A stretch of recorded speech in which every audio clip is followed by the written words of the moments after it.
Vinicius Junior is not included in UEFA's top 10 Men's Player of the Year nominee. So today, we'll try to understand UEFA's sophisticated algorithms that even NASA scientists cannot decipher. First of all, how this shortlist was made. According to UEFA, this shortlist was selected by UEFA Technical Study Group. And here is the irony, based on their performance. So the question is, who voted for this list? According to UEFA, this jury is composed of coaches of the club which played in the group stage. Any team that played in the UEFA competition and they were in the group stage, they are allowed to vote. Also, a selected journalist from European sports media. Whenever I see journalists in voting for players of the nominee or players of the award, anything related to that, I have always some doubt on that. However, here they also included coaches. That means these people know about football. If Vinicius cannot make a list of top 10 players of the year, what I don't understand is that do these people understand football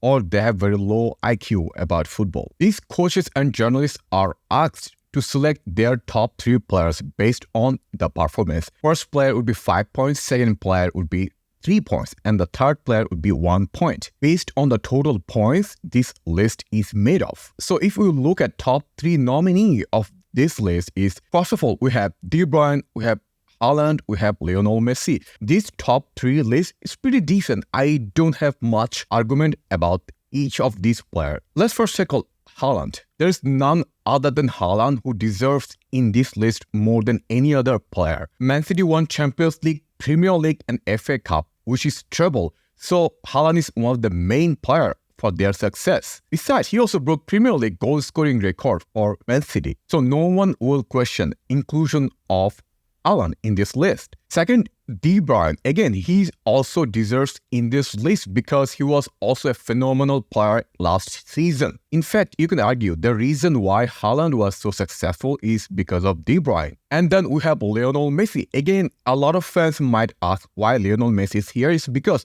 this list also includes performance in World Cup.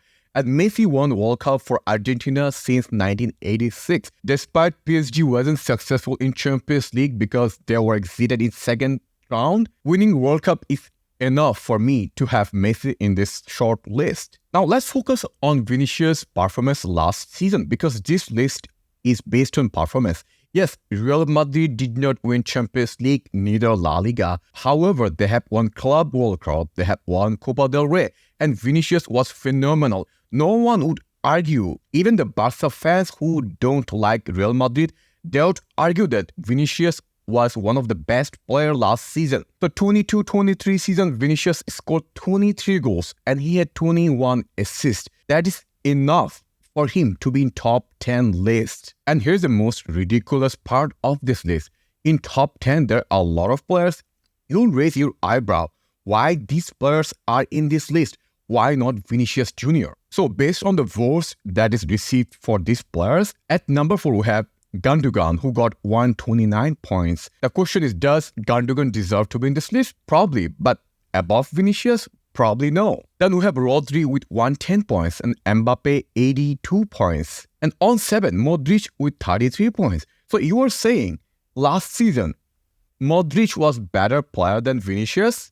And what's more funny, we have players like Brozovic, Declan Rice, McAllister, and Neves. These players are ahead of Vinicius. If you ask these players like McAllister and Neves, if you ask them why are they in this list, they would probably ask, we have no idea. What are you doing? What are you doing? Nothing. Me? Just hanging around.